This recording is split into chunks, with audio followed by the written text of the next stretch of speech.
So, Jos, welcome. Yes, thank you. And we try to give an answer on the different questions that are posted on the website, on the forum. So the first one is, how many generations you need to stabilize a new bloodline? It depends on if you're talking about a new bloodline in Sanke, for example, or in Showa. But if you want to stabilize a complete new bloodline, which of a new variety which isn't there, that's a long period. But if you're talking about a new line of Sanke or Kahako, then you need about 2 generations. For other varieties, new bloodline, new varieties? If you're talking about a complete new variety, then it means that you need to stabilize the breeding so far that when you have offspring, that the offspring is about, let us say, between 60 and 80% of the offspring looks like what you wanted. So, and that all depends on what type of variety you want to do. If it's completely new, then yeah, most of the time it might take about 4, sometimes even 5, 6 generations before you are there where you want to be. But the thing is that you can use the males quite a lot earlier than the females. The females, normally you have to wait 3, 4, sometimes even 5 years to get enough offspring, also to get enough of this amount of fish out of the breeding. So, but the males we can use already after, let us say, as a Nisa, you can use the male already. So another question is, do you expect to breed some new varieties, different as the varieties in Japan? And if yes, which one? We are already breeding some new varieties, and mostly what you do is you start from a certain point. You're gonna you set something in your mind which you want to create a new variety. So we are working on a new type of Uchiba varieties. We are working on new type of skin quality, like a metallic skin on a non-metallic fish. So we want to have this type of shine on a non-metallic fish. So these are the things we are working on at this point. But new variety mostly is when you cross several varieties to get to this certain point. Then mostly during the breeding, you got about maybe 1, 2, or 3 which really go into that direction where you want to be. And then you have to do this again with another parent stock, completely different than the one, because otherwise you're going to have too much inbred later on. So you have to do the same thing with a completely different parent stock, and then you have to cross this back. And these are things that sometimes succeed. Sometimes you have to use 2 or 3 different type of parent stock before you find the right connection. So that's not that easy to breed something completely new which isn't there at this point. Okay, thank you. Next question: if you have the choice, which koi do you want to have as dream koi? My koi, which I prefer, is I love to breed difficult type of varieties.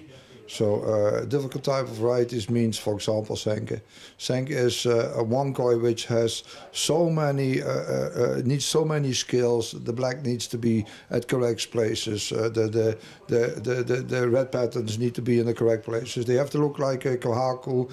Most lovely would be that the black would only be on the white parts. But then again, it needs to be on the correct parts. You need to have an uneven number on stripes in the fin, the jim in the fin. So I would go for, if you're talking about what is the thing which is, how you call this, making the most out of the breeder, then you have to talk about Sanke. And the other varieties are, which is mostly not known, are the Dutch varieties. Dutch is very hard to breed. It's if you look to all the fish which are worldwide, try to find, let us say, 100 really high quality 80 plus Dutch variety. Doesn't matter in what type of variety it is, but try to find them. That is very hard. You will find much more easy. You'll find Showa, Sanke, Kohako, any variety like that. Dutch is something completely different because the effort in breeding this type of variety is not as much as the efforts as what they put into most of the other varieties. Okay. And how many years you thinking about stabilize the Go Sanke in your farm? We have already 1 or 2 lines which we stabilize. So, but mostly what you do in stabilizing a bloodline is that you take all fish from one farm from Japan. Let us say if you're talking about Momotaro, you would breed with Momotaro bloodline. So the bloodline is already there. If you want to do something else with that you're going to say, I'm going to do something from ourselves, then you're going to cross, for example, Momotaro, let us say, with Dainichi. These lines, you have to look for what you really want out of this cross, because some of the aspects of Dainichi needs to be better than the aspects which are in the Momotaro fish, because otherwise it's useless to make a cross. You want to have the best of both worlds. If you want to do this, then mostly after one pairing, you have to know if you succeeded. If you succeed in a breeding after one pairing, then you can go on with this line. Then it takes about same thing, like about 2 or 3 generations. Then you have a completely different bloodline, or a different type of appearance on skin, maybe, or on the sumi, or on the he, as what you had before on the Momotaro or Dainichi. So you're always trying to get the best of both worlds and make this one world, and that's a new line. Okay. For all varieties that you breed, suspect you that you have some amelioration, that's going to be better, quality is higher each year, or sometimes it's go down? If you have a good breeding, a good parent stock, then mostly you keep them together.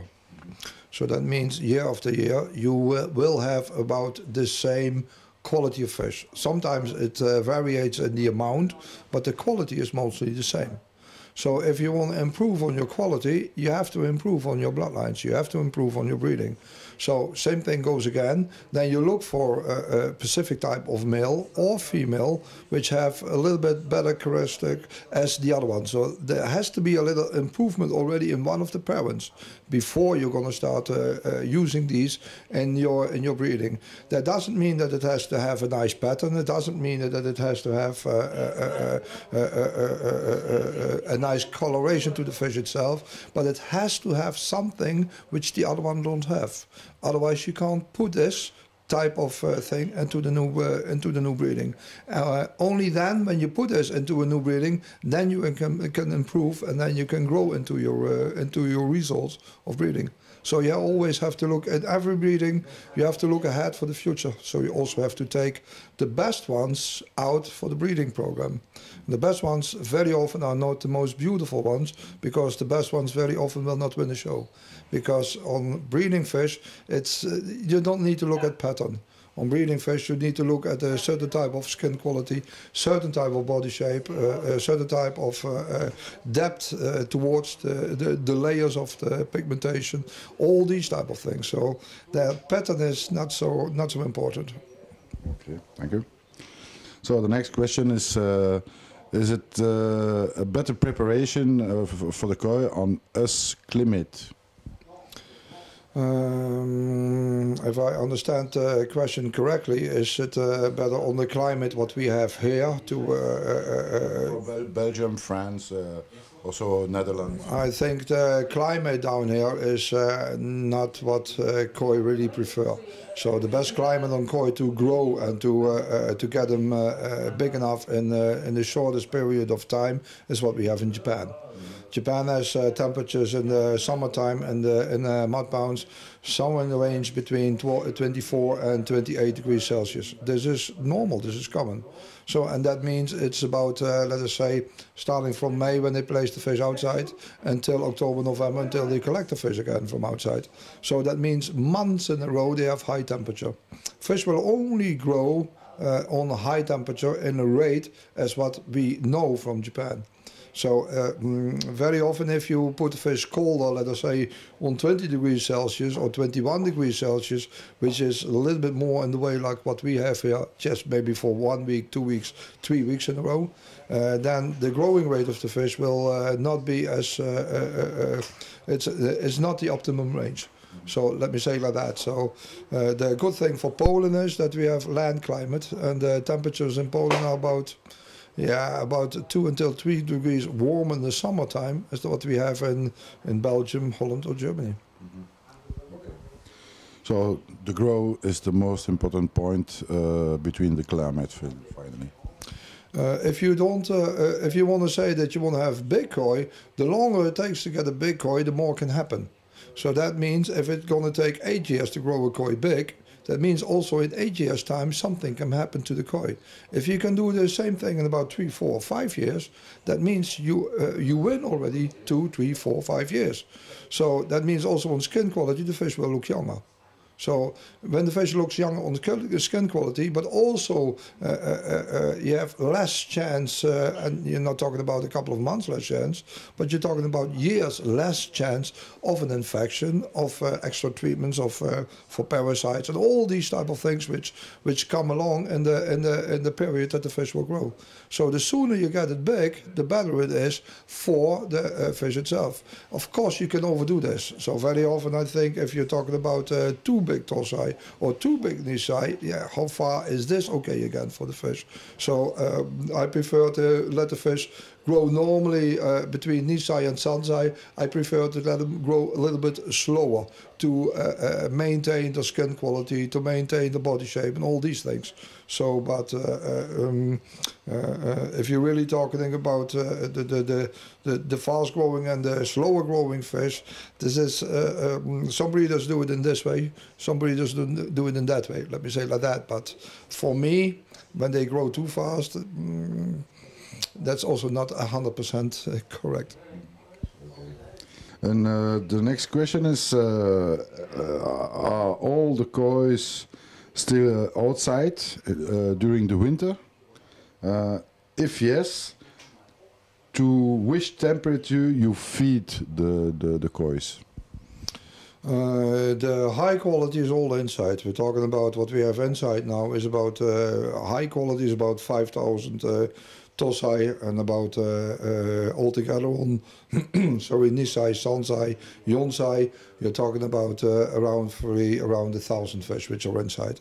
So that means that on higher quality you have about 6,000 fish inside, which will stay the tosai high quality, and these are all in temperature between 22 and 24 degrees Celsius. The nisais are all around 15 degrees Celsius, sansai, yonsai the same. So the nisai, sansai, yonsai don't grow anymore during the winter. That's maybe 1 centimeter.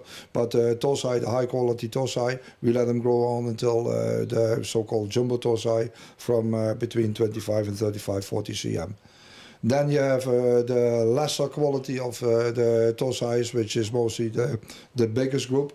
That's about 30,000 fish, which we keep around 8 until 10 degrees Celsius. And then we still have a lot of fish outside in the ponds, and they are in ponds roughly around 4 meters deep. And the temperature below in these ponds during the winter season around 4 degrees Celsius. We are building on a lot of new indoor facilities. So after this year, all the fish will go inside. Then we don't keep anything outside anymore. Feeding is if there is if they are in big mud ponds and all things like that, then feeding will stop as soon as the water is getting, let us say, 6, 7, 8 degrees Celsius. Then we stop feeding. If you're talking about ponds at home at people, then very often I feed on until 6 degrees water temperature before I stop feeding. So. Okay. Now the next question is: do you make the choice of Poland between the quality of the water? We talk about mineral capacities of the water there, the stones inside, or usually you make a change on the water of Poland. You bring some minerals back on the quality of the water, or not? Very often there's a lot of saying about minerals in the water and all things like that. So if you're talking about Japan, there are not so many minerals in the water. If you talk about a guy like Momotaro, for example, he has a little bit of a clay layer in the pond below, and the rest is all liner. So it's foliage, not even mud ponds. Many of these ponds. If you're talking about the big indoor facility at Momotaro, where many of the salt fish are during years, during the summer and winter season. So also there you don't talk about these type of minerals. But every pound which is outside, and if you're talking about mud pounds, have their own minerals. The thing is, we don't add any minerals in the pound. We have a lucky situation that in Poland where we are, that the clay is in the ground itself. So as soon as you dug the mud pounds, then the water already stands in the pounds by itself, because we have a clay layer into the pound. But it's not an option that we're going to say, okay, we're going to add minerals in this pound, or we're going to do something extra for the mud pounds. Also because they are very large. So if you're talking about the smallest mud pounds that we have is about 1.5 million liters per pound. And these are the pounds which we use for the Tossai breeding. So all the baby Tossai will be placed in those. And you're talking about 56 of those pounds, just for the Tossai alone. So it's almost undoable to get some let us say, extra minerals in these pounds. And the outcome of minerals, if you're talking about the breeding program, is not as what most people think. It's not like that you're going to see completely different fish or better skin quality or something in that area. What you find out is even when you have two mud pounds laying next to each other, there's only 1 meter or 2 meters in between, that in one mud pound you can place kohaku, and in another mud pound you will not ever be able to place kohaku inside, because they will lose the color. So the other mud pound will be for Shirotsuri, for example, or for platinum organ or other varieties. But every mud pound has its own characteristics. So every mud pound has its own way of reacting to the fish. So, and that doesn't matter if there is 100 kilometers in between or just 1 or 2 meters. So yeah, okay.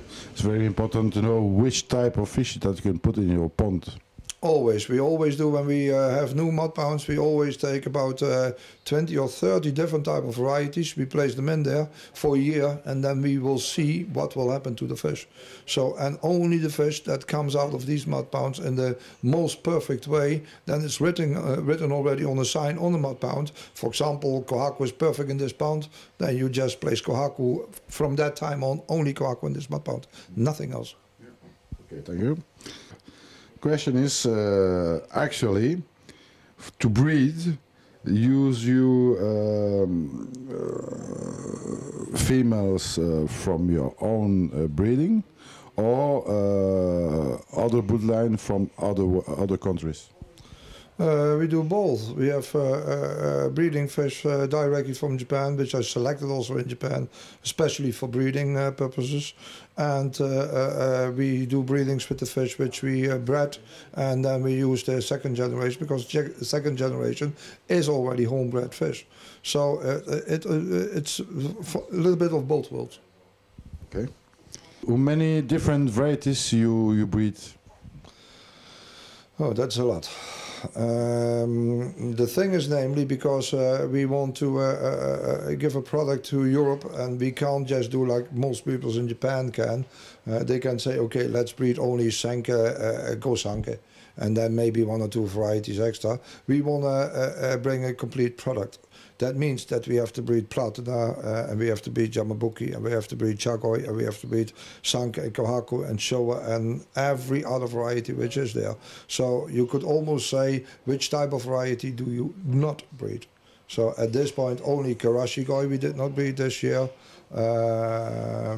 Ki and Kinki Utsuri we did not breed this year, and that's almost it.